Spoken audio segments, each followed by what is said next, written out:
ces élections législatives et présidentielles. Son patron avait qualifié plusieurs d'entre eux de pays de merde.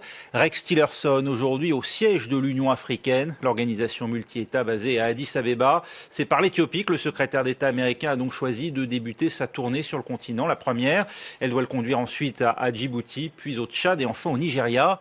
Objectif, contrer l'influence grandissante de la Chine. La visite de Rex Tillerson en Afrique est la première marque d'intérêt de l'équipe de Trump à l'égard du continent. Un programme chargé pour la semaine en 5 étapes. Éthiopie, Kenya, Djibouti, le Tchad et le Nigeria. Une visite qui met l'accent sur la coopération sécuritaire et la lutte contre le terrorisme, mais pas seulement. Le secrétaire d'État a pour mission de séduire les Africains et pour cela, il ne vient pas les mains vides. Rex Tillerson a promis 533 millions de dollars d'aide et grâce à des partenariats publics-privés, il s'engage à fournir de l'électricité à 300 millions d'Africains d'ici 2030.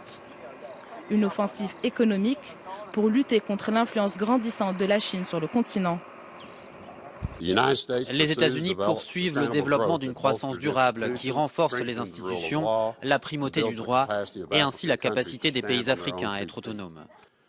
Ce positionnement contraste fortement avec l'approche de la Chine qui encourage la dépendance avec des contrats opaques, des pratiques de prêts prédateurs et la corruption qui endette les nations et limite leur souveraineté en les empêchant d'avoir une croissance autosuffisante sur le long terme.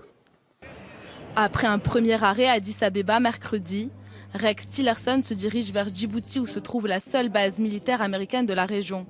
C'est d'ailleurs ici, dans ce pays, que les Chinois ont choisi l'an dernier d'installer leur première base militaire à l'étranger. Mais pour Rex Tillerson, l'opération de séduction en Afrique se déroule dans un contexte tendu. En janvier dernier, Donald Trump avait traité Haïti et plusieurs nations africaines de pays de merde. Par ailleurs, le travel ban voulu par le président américain interdit l'accès des États-Unis aux ressortissants de 7 pays, dont le Tchad, où se rend Rex Tillerson.